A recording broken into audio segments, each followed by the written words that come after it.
Bonjour à tous, c'est Roland pour une nouvelle analyse technique. Aujourd'hui, nous allons voir la paire USD-CAD que nous avions vue il y a quelques temps et sur laquelle je vais revenir, puisque l'analyse ne s'est pas très bien passée, mais je ne perds pas espoir. Alors, ça devait être par là, autour du début avril, ici, autour du 8-9 avril. On avait eu franchissement d'un double top ici qu'on peut identifier assez clairement. Vous voyez ici, donc avec deux, ça peut être vu comme un triple top si on veut, et je pense que double c'est déjà bien, et de toute manière ça ne change pas la figure.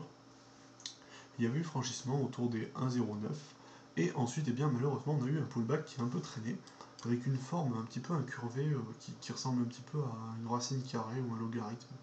Un mouvement qui est parti avec une bonne accélération et qui a diminué de plus en plus jusqu'à la séance du 29 avril, avec un Marubozu descendant, donc complet, qui passait de 1,103 à 1,094, donc grosse chute sur l'USD-CAD, et ensuite bien un petit peu de volatilité, mais en tout cas, à mon avis, on est reparti pour... maintenant, je pense que maintenant le pullback est terminé, je pense qu'on va repartir à la baisse. Où c'est que ce pullback s'est fait? Bien, il s'est fait sur la zone ici, un petit peu homogène, où il y a pas mal de... Enfin, elle n'est pas homogène, mais il y a quand même pas mal de plus bas, et c'est aussi à peu près le centre de la figure, donc c'est pas tout à fait déraisonnable. Surtout après la phase de descente qu'il y a eu, c'est vrai qu'on pouvait s'attendre à une consolidation un peu plus longue, et un peu plus soutenue. Là ça a été le cas, donc elle a repris un peu. Mais en tout cas maintenant je suis beaucoup plus baissier, enfin avec un avis bien plus ferme. Donc en reprenant les objectifs de la dernière fois, c'est-à-dire ici, on se replace ici au point de sortie, on est à peu près autour de 1,07, ça me paraît envisageable. Et maintenant, vu qu'on est un pullback, on peut placer vraiment un stop loss. Donc le stop, on le place à disons 1,106, qui correspond à la zone haute de la zone du pullback, de la résistance sur laquelle s'est appuyé le pullback. Alors qu'est-ce qui s'est passé? Donc on va passer rapidement, là j'étais en daily, mais on va repasser en H4 pour voir ce qui s'est passé récemment. C'est que donc on a eu une figure en drapeau globalement, enfin pas en drapeau, mais une consolidation dans une phase baissière, avec ici une forme un petit peu canalisée. Même comme si j'ai dit, il y a quand même une base un petit peu incurvée, c'est pas clairement linéaire. On voit que ça change au cours du temps.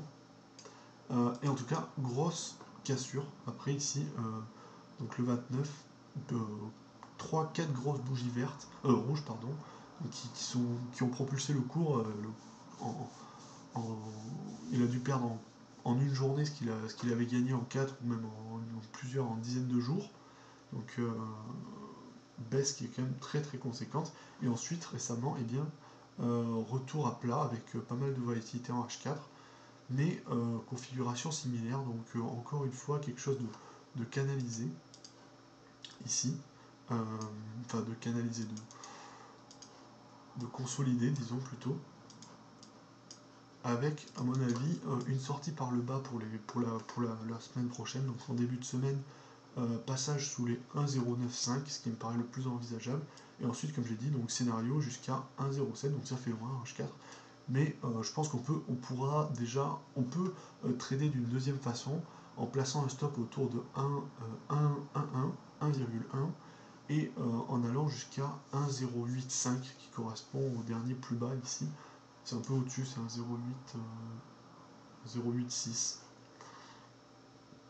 ici. Il ferait déjà un bon trade, puisque si on reporte ici les objectifs, on voit qu'on est quand même assez raisonnable. Donc ça c'est les objectifs du drapeau qui est ici tracé. Alors c'est un peu en dessous, mais bon, tant qu'à faire, je pense qu'il y a moyen d'aller plus bas. Donc voilà. Donc analyse baissière sur l'USD-CAD. Donc désolé de ne pas avoir pris assez de précautions la dernière fois. Cette fois-ci, je pense que ça va mieux payer. Le mouvement a l'air bien amorcé et je pense qu'il va se perpétuer. Donc stop, comme j'ai dit, au-dessus, autour de 1,106 avec un take profit à 1,07 à peu près. Et on peut trader à plus court terme en rentrant short dans le drapeau ici, avec un stop autour de 1,1 et une sortie autour de 1,0875. Voilà, j'espère que cette vidéo vous aura plu et je vous dis à la prochaine.